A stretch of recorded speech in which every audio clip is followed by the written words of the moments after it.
വർദ്ധിക്കും. നോക്കൂ, ജനസംഖ്യയുടെ അടിസ്ഥാനത്തിൽ ആനുപാതികമായി പ്രതിനിധികളുടെ എണ്ണം വർദ്ധിപ്പിക്കണമെന്ന കാര്യത്തിൽ ഒരു സംശയവുമില്ല.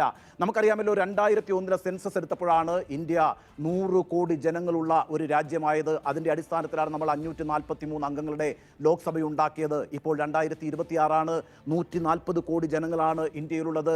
കഴിഞ്ഞ 26 വർഷം കൊണ്ട് 40 കോടി ജനങ്ങളാണ് അധികരിച്ചിരിക്കുന്നത്. സ്വാഭാവികമായും അവരുടെ പ്രാതിനിധ്യം കൂടി ലോക്സഭയിൽ ഉറപ്പാക്കേണ്ടതുണ്ട്. ഞാനൊരു കണക്ക് പറയാം. കേരളത്തിൽ 3.5 കോടി ജനങ്ങളാണല്ലോ ഉള്ളത്.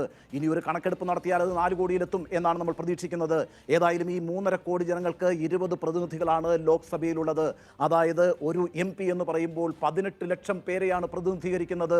18 ലക്ഷം മനുഷ്യരുടെ പ്രശ്നങ്ങൾ ഒരു MP പരിഹരിക്കണം എന്ന് പറയുന്നത് വലിയ ടാസ്ക്കാണ് എന്ന കാര്യത്തിൽ എന്താ സംശയം? നോക്കൂ, ഉത്തർപ്രദേശിന്റെ കണക്കെടുത്ത് നോക്കിക്കേ. അവിടെ ഇതിനേക്കാൾ വലിയ പ്രശ്നമാണ് കേട്ടോ.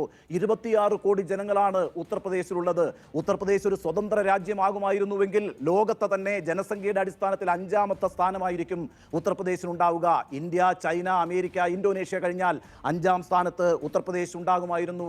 ഇപ്പോൾ UK ആണെങ്കിലും അല്ലെങ്കിൽ ഫ്രാൻസിലെ ആണെങ്കിലും ഇറ്റലിയിലെ ആണെങ്കിലും ജർമ്മനിയിലെ ആണെങ്കിലും ഒക്കെ ജനസംഖ്യ എന്ന് പറയുന്നത് 15 കോടിയും 20 കോടിയും ഒക്കെയാണ്. റഷ്യയിലെ ജനസംഖ്യ ആകെ 15 കോടിയാണ്. അപ്പോഴാണ് ഉത്തർപ്രദേശിൽ 26 കോടി ജനങ്ങളുള്ളത്. അവിടെ എത്രയാണ് ലോക്സഭാ MPമാരുള്ളത്? കേവലം 80 പേര് മാത്രമാണുള്ളത്. അതായത് ഒരു MP എന്ന് പറയുമ്പോൾ 30 ലക്ഷം ജനങ്ങളുടെ പ്രതിനിധിയായിരിക്കുന്നു എന്നുള്ളതാണ്. അത് തീർത്തും അശാസ്ത്രീയമാണ് എന്ന കാര്യത്തിൽ സംശയവും വേണ്ട. അതുകൊണ്ട് തന്നെ ജനസംഖ്യയുടെ അടിസ്ഥാനത്തിൽ അതിനാനുപാതികമായി ലോക്സഭയിൽ സീറ്റുകൾ വർദ്ധിപ്പിക്കേണ്ടതുണ്ട്. അതിനാണിപ്പോൾ കേന്ദ്ര സർക്കാർ ഒരു സമ്മേളനം വിളിച്ചു ചേർത്തിരിക്കുന്നത്. 850 സീറ്റുകളായിട്ട് നിശ്ചയമായും ലോക്സഭയിലെ പ്രാതിനിധ്യം ഉയരുക തന്നെ ചെയ്യും. അതിലേതാണ്ട് 280 സീറ്റുകൾ വനിതകൾക്ക് സംവരണം ചെയ്യാൻ പോവുകയാണ്. ഒരർത്ഥത്തിൽ ഇതെല്ലാം നല്ല കാര്യമാണ്.